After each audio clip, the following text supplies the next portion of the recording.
পক্ষান্তরে আপনি আমি যদি আল্লাহর হুকুমকে সঠিকভাবে পালন না করি, আপনার আমার মৃত্যুটা এমন কঠিন মৃত্যু হবে, এমন যন্ত্রণাদায়ক মৃত্যু হবে।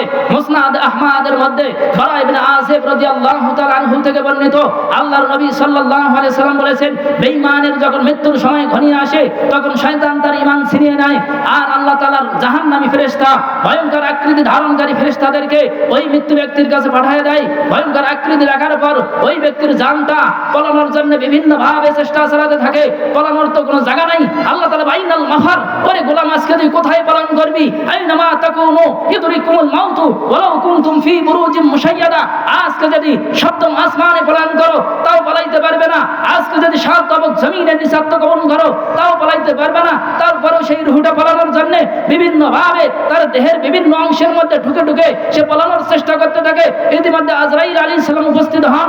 আজরাইল আলাইহিস সালাম উপস্থিত হওয়ার পরে তার দেহের ভিতরে হাতটাকে ঢুকিয়ে দিয়ে যেখানে রূহ পলায়ন করে আছে সেখান থেকে টেনে বের করে এমন ভাবে একটা জীবিত ছাগলকে যদি তার শরীর থেকে চামড়া খোলা হয় যেই পরিমাণে কষ্ট হয় তার চাইতে বেশি কষ্ট হয় ওই মৃত্যু ব্যক্তির। সেই অবস্থায় তার জানটাকে নেওয়ার পর জাহান্নামের চটের মধ্যে তার জানটাকে নেওয়া হয়, আসমানের দিকে উঠানো হয়। আসমান প্রথম আসমানে পৌঁছার সাথে সাথে আসমানের ফেরেশতারা আসমানের দরওয়াজা বন্ধ করে দিয়ে বলে, এই রকম নাফরমানের জান আমরা উপরে উঠতে দিব না। সেখান থেকে ফেরেশতারা রাগান্বিত হয়ে সেই জানটাকে জমিনে নিক্ষেপ করে, সাত তবক জমিনের নিচে ঢুকে যায় সেই জানটা, সেখান থেকে টেনে বের করে তার দেহের ভিতরে ঢুকে দেওয়া হয়। হাত্তা যা মালাকান, ইতিমধ্যে দুইজন ফেরেশতা উপস্থিত হয়ে যায়। তারপরে বলে, মান রাব্বুক, তোমার রবকে? সে বলে, হা হা লা আদরি, আমার রবকে আমি জানি না। আমা দিন, তোর দিন কি ছিল? হা হা লা আদরি, আমার দিন কি আমি জানি না। আমান হাযার রাজুলুল্লাযী বুইসা ফীকুম, তোমার কাছে যে এই ব্যক্তিকে পাঠানো হয়েছিল তার নাম কি? সে কে ছিল? পরিচয় দাও। সে বলবে, হা হা লা আদরি, আমি জানি না। আমার রাসূলকে কোনো উত্তর যখন দিতে পারবে না, আসমান থেকে আল্লাহ তাআলা বলে, আন কাযাবা আবদি, আমার এই নাফরমান মিথ্যা কথা বলেছে। আফতাহু লাহু বাবাম মিন নার, জাহান্নামের দিকে তার জন্য একটা দরওয়াজা খুলে দাও। আফতাহু মিন লিবাসিন নার, জাহান্নামের পোশাক পরিধান করো আর জাহান্নামের বিছানাটা তার কবরের মধ্যে বিছিয়ে দাও। এই জন্য নবীজি বলেছেন, ইন্নাল কুবুর রাউদাতুম মিন রিয়াদিল জান্নাহ আও হুফরাতুম মিন হুবারিন নার। আরে উম্মত, যদি ভালো আমল করতে পারো কবরটা তোর জান্নাত হবে, আর যদি আমল ভালো না হয় কবরটাই হবে তোর জন্য জাহান্নাম। ওমান আরাদা আন যিকরি ফাইন্না লাহু মাঈশাতান দানকা ওয়া নাহশুরুহু ইয়াওমাল কিয়ামাতি আমা ক্বালা রাব্বি লিমা হাশারতানি আমা ওয়া কাদ কুনতু বাসীরা ক্বালা কাযালিকা আতাতকা আয়াতুনা ফানাসীতাহা ওয়া কাযালিকাল ইয়াওমা তুনসা। নাফরমানরা কবর থেকে উঠবে, অন্ধ, চোখে দেখে না, দৌড়াবে, গাছের সাথে বাড়ি খাবে, বাঁশের সাথে বাড়ি খাবে, খালে পড়বে, বিল্ডিং এর সাথে ধাক্কা খাবে, রডের মধ্যে ঢুকে যাবে, আগুনের মধ্যে পড়বে, জ্বালিয়ে পুড়ে ছারকার হয়ে যেতে থাকবে। পিছনে আগুন ধাওয়া করবে, ইয়াউমে হাসর, পিছনে আগুন ধাওয়া করছে, সামনের দিকে দৌড়াইতে থাকবে, সামনের দিকে যেখানে সেখানে বাড়ি খাইতে থাকবে, চোখে দেখছে না, দেখাও যায় না কোন দিকে যাবে। মানুষ সবাই কীট পতঙ্গের মতো দৌড়াইতেছে, এমন এক কঠিন অবস্থা। সেই দিন সে দৌড়াইতে থাকবে, আল্লাহর কাছে বলবে যে, আল্লাহ লিমা হাশারতানি আমা ওয়া কাদ কুনতু বাসীরা, আয় আল্লাহ, দুনিয়ার বুকে চোখে দেখতাম, দুনিয়ার বুকে আমি অন্ধ ছিলাম না, কেন আমাকে অন্ধ বানায়া আজকের এই হাসরের ময়দানে এই কঠিন শাস্তি দেওয়া হচ্ছে? আল্লাহ বলবে, কাযালিকা আতাতকা আয়াতুনা ফানাসীতাহা, ওরে গোলাম, ভুলে গেছিস সেই দিনের কথা, সেই দিন কোরআনের আয়াতগুলো তোর সামনে পড়া হয়েছিল, তুই তো চোখে দেখেও দেখিস নাই। ওয়ালাকাদ যারানা লিজাহান্নামা কাসীরাম মিনাল জিন্নি ওয়াল ইনস লাহুম কুলুবুন লা ইয়াফকাহুনা বিহা ওয়া লাহুম আ'ইনুন লা ইবসিরুনা বিহা ওয়া লাহুম আযানুন লা ইয়াসমাউনা বিহা। তোর একটা কলব দান করেছিলাম, সেই কলব দিয়ে কখনো আমি আল্লাহকে বোঝার চেষ্টা করিস নাই। দুইটা চক্ষু দান করেছিলাম, সেই চক্ষু দিয়ে তুই দেখিস নাই। তোকে আমি কর্ম দান করেছিলাম, সেই কর্ম দিয়ে তুই শুনিস নাই।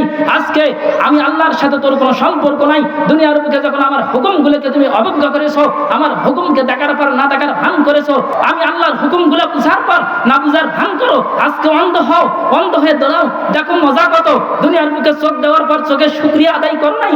লাইন শাকারতুম লাযিদান্নাকুম ওয়া লাইন কাফারতুম ইন্না আযাবি লাশাদীদ। দুনিয়ার বুকে নিয়ামত দিয়েছিলাম, নিয়ামতের কদর করো নাই, শুকরিয়া আদায় করো নাই, তোকে অন্ধ বানালাম। আজকে অন্ধ হওয়ার পর দৌড়াইতে থাক, কিরকম মজা লাগে দেখ।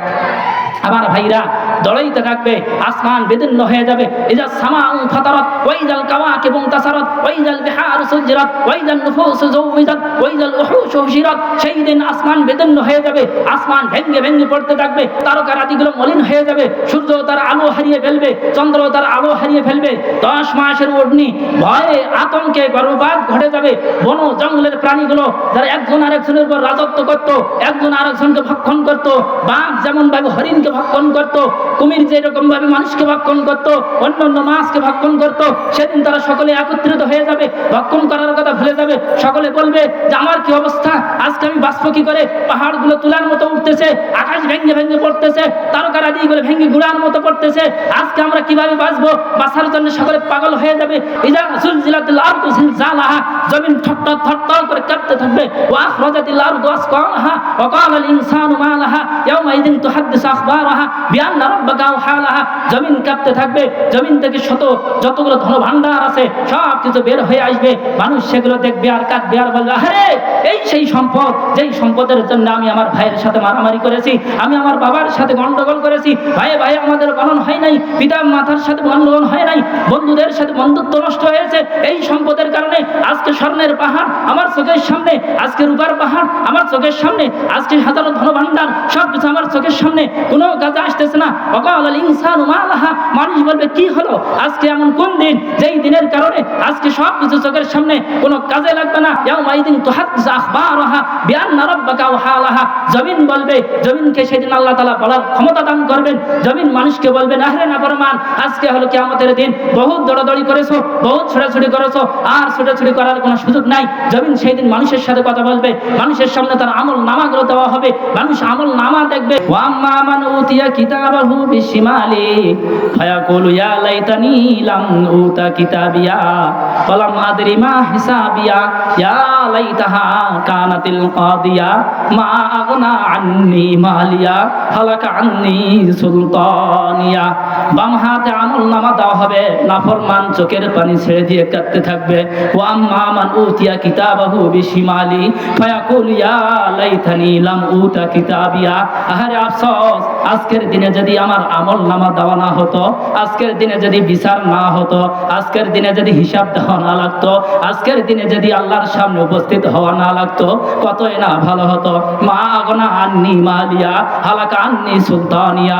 আহারে দুনিয়ার সম্পদ, আমার জীবনের সম্পদগুলো আমার কোনো কাজে আসলো না। আহারে আমার ক্ষমতা, আজকে আমার কোনো ক্ষমতা কাজে আসলো না। আহারে দুনিয়ার আমার সমস্ত দাম্ভিক্য, সমস্ত কিছু আজকে আমার ধ্বংস হয়ে গেল। আল্লাহ পাক ডাক দিবে, ও ফেরেশতারা খুযুহু ফাগুল্লু সুম্মাল জাহিমা সাল্লু সুম্মা ফি সিলসিলাতিন যারুহা ৭০ যিরাআন ফাসলুকু। যাদের বাম হাতে আমল নামা গেছে চেক করো, কাদের বাম হাতে আমল নামা গেছে। খুযু ফাগুল্লু, যাদের বাম হাতে আমল নামা গেছে ধর, ওদেরকে ধরো। ফাগুল্লু, ওদেরকে বেঁধে ফেলো। ফি সিলসিলাতিন যারুহা ৭০ যিরাআন ফাসলুকু, ৭০ গজ শিকল দিয়ে তাদেরকে বেঁধে ফেলো। বাঁধার পর তাদেরকে জাহান্নামে নিক্ষেপ করো, যেন নড়তেও না পারে, সেখানে চড়তেও না পারে, হাত নাড়াইতে না পারে, পা নাড়াইতে না পারে। জাহান্নামের মধ্যে একটা পাথরের মতো যেন সে পড়ে থাকে, তার জাহান্নামের আগুন যেন সে ভালোভাবে উপভোগ করতে পারে। ইন্নাহু কানা লা ইউমিনু বিল্লাহিল আযীম ওয়া লা ইয়াহুদ্দু আলা তুআমিল মিসকিন। আজকের এই দিনকে সে বিশ্বাস করতো না, আজকের এই দিন আমার সামনে উপস্থিত হওয়া লাগবে সে বিশ্বাস করতো না। দুনিয়ার বুকে সে পলায়ন করে বেড়াতো।